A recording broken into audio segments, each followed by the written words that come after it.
Assalamualaikum, hai selamat malam semuanya. Selamat datang di Ririwa Channel. Kembali lagi dengan aku Nuke.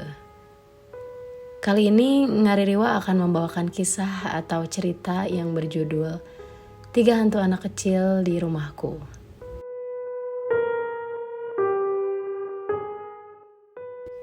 Disclaimer juga sebelumnya ya teman-teman. Di sini gambar yang aku masukkan di video itu pure hanya ilustrasi saja. Jadi gambar tempat atau sosok itu sendiri itu untuk menggambarkan kejadian situasi agar teman-teman lebih bisa membayangkan kejadian yang nantinya akan aku ceritakan. Ini adalah kejadian yang aku dan kakakku alami di rumah. Sedikit cerita. Rumahku yang sekarang ini adalah hasil dari renovasi rumahku yang dulu saat pertama kali dibangun. Ini adalah gambaran atau denah dari rumah lamaku. Nah, yang ditandai merah itu adalah sebuah kamar yang menjadi highlight penting dari kemunculan sosok-sosok ini. Kejadian pertama yang dialami oleh kakakku ini terjadi di rumah yang lama di tahun 1997-an kalau tidak salah. Kejadian ini dialami oleh salah satu kakakku yang kembar, yang umurnya masih kecil, kira-kira 4 atau 5 tahun gitu. Kala itu memang ayah bekerja di luar negeri. Nah, di kejadian ini kebetulan ayah itu sedang pulang ke Indonesia, ke rumah. Biasanya ayah kalau pulang suka bawa oleh-oleh gitu atau mainan buat kakak-kakakku ini. Pada hari itu kakakku bersama saudara kembarnya dan kebetulan ada sepupunya juga. Ayah menyuruh ketiganya untuk membuka barang-barang atau dus-dus yang ayah bawa dan isinya ada mainan remote control atau mobil-mobilan lah ya.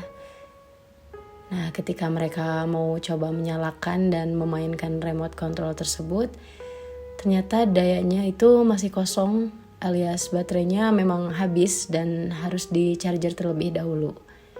Di sana ayah menyuruh mereka untuk mencharge-nya di kamar depan atau di kamar tamu itu. Di kamar itu ada tempat tidur yang mengarah ke pintu, yaitu ke arah ruang tamu. Nah, tempat tidur ini secara gambarannya itu modelnya kayak tempat tidur zaman dulu gitu.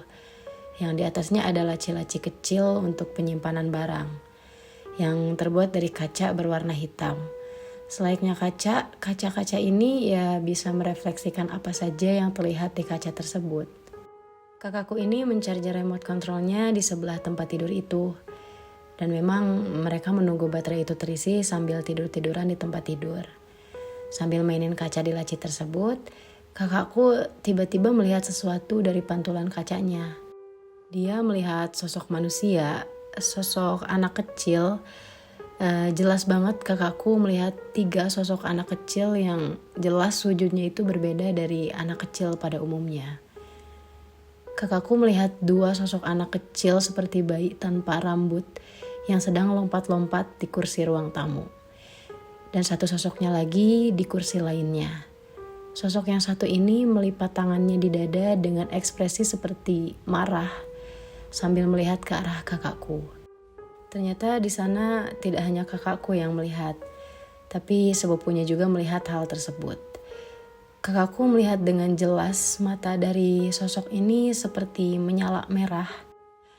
Dan ada satu benda, entah itu mata atau apa, tapi itu menempel di dahinya juga yang sama menyala terang. Sontak kakakku dan sepupunya ini langsung lari dan teriak ketakutan. Mereka mengira bahwa yang mereka lihat ini adalah sosok tuyul. Kejadian kedua, selang beberapa tahun, kakak pertamaku yang perempuan menikah. Nah, teteh sama suaminya ini nempatin kamar tamu itu. Kebetulan di kamar itu dipasang telepon pesawat untuk berkomunikasi dengan ayah yang berada di luar negeri. Karena pada saat itu handphone masih jarang dan terbilang cukup mahal. Kejadiannya di siang hari. Waktu itu ayah mencoba menelpon ke rumah tapi tidak ada yang mengangkat. Ayah coba beberapa kali telepon, akhirnya ada yang angkat, cuma kurang jelas suaranya. Yang ayah dengar hanya seperti beberapa suara anak kecil yang sedang tertawa namun kurang jelas. Ayah berpikir mungkin karena ada gangguan sinyal. Lalu ayah mencoba menutup teleponnya dan mencoba menelpon lagi. Kemudian ada yang angkat dan menjawab ayah. Katanya halo, halo gitu sambil cekikikan.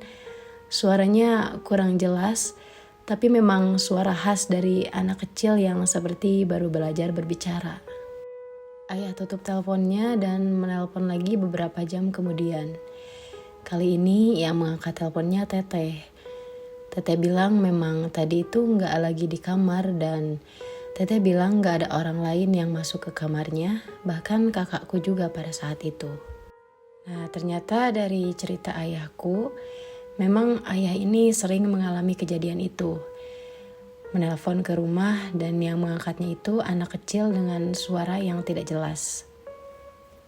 Bertahun-tahun berlalu, rumahku yang lama sudah direnovasi dan menjadi rumahku yang sekarang. Di kejadian yang ketiga ini masih dialami oleh kakakku yang kembar. Pada saat itu, kakakku sudah lulus SMK dan sedang menganggur di rumah. Mereka menempati kamar di lantai atas.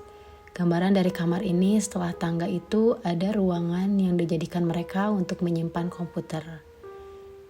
Di suatu malam, kedua kakakku ini sedang asik bermain game di komputernya. Beberapa menit kemudian kakakku yang satunya pergi tidur. Nah, kakakku ini merasa heran karena memang biasanya dia selalu nemenin gitu. Lalu dia melanjutkan aktivitasnya di komputernya itu sendiri. Suasana di malam itu memang agak berbeda, hening dan agak mencekam katanya. Perasaan kakakku udah mulai agak gak enak ya, karena mulai merasa takut. Kakakku matiin komputernya untuk pergi tidur. Posisi tidurnya ini di samping komputer itu. Tapi di sana kakakku gak bisa langsung tidur. Sambil baca-baca doa dan mencoba tidur, akhirnya kakakku bisa tertidur. Tidak lama dari situ, kakakku merasa entah itu mimpi atau kena rep-rep. Dia merasa kebangun dengan rasa takutnya. Dia tiba-tiba melihat ke arah tangga yang ada di depannya. Kakakku di sana kaget karena dia melihat dua sosok anak kecil yang sedang cekikikan sambil menatap ke arah kakakku yang sedang tertidur. Ya, kakakku berpikirnya ini adalah sosok-sosok anak kecil yang pernah dia lihat waktu dulu. Kakakku di sana langsung mencoba membalikkan badan karena gak mau lihat kedua sosok itu, sambil baca-baca doa dan berusaha untuk tidur lagi. Sampai kakakku ini tertidur kembali. Kakakku yang satu ini sering ditampakkan oleh sosok-sosok anak kecil ini. Dia sering merasa mereka itu menunjukkan keberadaannya kepada kakakku. Dan kakakku ini udah menganggap bahwa mereka ini ada di rumah. Dan mereka penghuni rumah ini juga.